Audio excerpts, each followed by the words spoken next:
200 বছর রাত জেগে তাহাজ্জুদ পড়া আর দিনভর নফল রোজা রাখা টানা 200 বছর পর্যন্ত করা, এটার সওয়াব আপনি পাবেন প্রতি সপ্তাহে।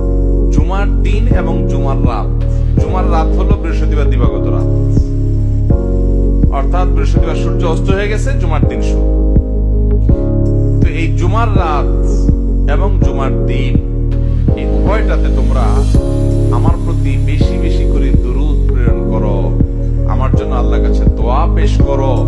ফাইন্না সালাতাকুম মারুদাতুন আলাই, কারণ তোমরা যে দুরূদ পাঠ করো আমার জন্য, এটা আল্লাহর ফেরেশতারা আমার কাছে নিয়ে পেশ করে যে হে আল্লাহর রাসূল, পৃথিবীর অমুক দেশ অমুক প্রান্ত থেকে অমুকের ছেলে অমুক আপনার জন্য দুরূদ পেশ করেছে। এটা তোমাদের এই রিপোর্টটা আল্লাহর ফেরেশতা আমার কাছে বলে, উপস্থিত করে। এই জন্য তোমরা জুমার দিনে আসলে বেশি বেশি করে দুরূদ পাঠ করো। দুরূদ হলো নবী সাল্লাল্লাহু আলাইহি ওয়াসাল্লামের জন্য দোয়া। ওনার জন্য আমাদের দোয়া করলে আমাদের লাভ। আল্লাহ তাআলা তো তার রাসূলের প্রতি রহমত এমনি নাযিল করবেন, আমরা দোয়া করলেও করবেন, না করলেও। কিন্তু আমরা যদি দোয়া করি তাহলে সেক্ষেত্রে ওনার লাভ হোক না হোক আমাদের লাভ নিশ্চিত, নিজেদের লাভ নিশ্চিত। আল্লাহ তাআলা তার রাসূল সাল্লাল্লাহু আলাইহি সাল্লামকে অনেক ভালোবাসেন, অনেক মহব্বত করেন। তার নবীকে তিনি অনেক মহব্বত করেন দেখে তার নবী, তার জন্য কেউ দোয়া করলেও আল্লাহ তাআলা তার প্রতি রহমত নাজিল করে। আর শুধু রহমত নাজিল না, মান সাল্লা আলাইয়া মাররাতান সাল্লাল্লাহু আলাইহি আশরা।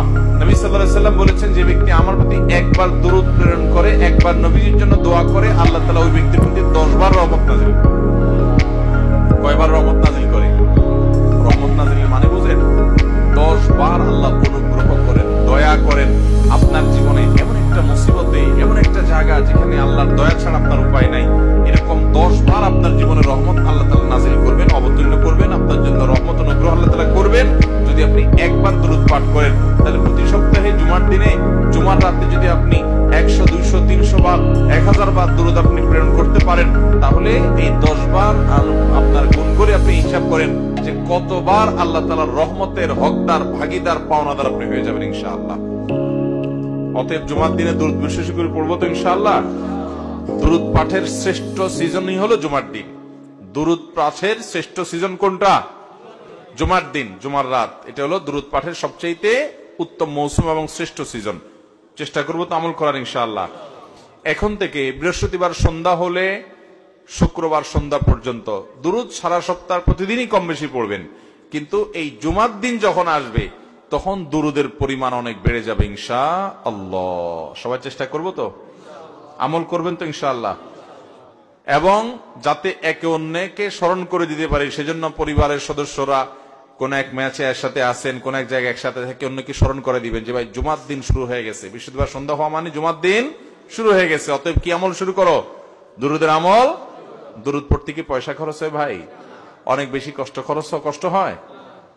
দুরূদের মধ্যে সবচেয়ে শ্রেষ্ঠ দুরূদ হলো দুরূদ ইব্রাহিম। আল্লাহুম্মা সাল্লি আলা মুহাম্মাদ ওয়া আলা আলি মুহাম্মাদ কামা সাল্লাইতা আলা ইব্রাহিম ওয়া আলা আলি ইব্রাহিম ইন্নাকা হামিদুম মাজিদ। আল্লাহুম্মা বারিক আলা মুহাম্মাদ ওয়া আলা আলি মুহাম্মাদ কামা বারাকতা আলা ইব্রাহিম ওয়া আলা আলি ইব্রাহিম ইন্নাকা হামিদুম মাজিদ। পড়া যাবে না ইনশাআল্লাহ।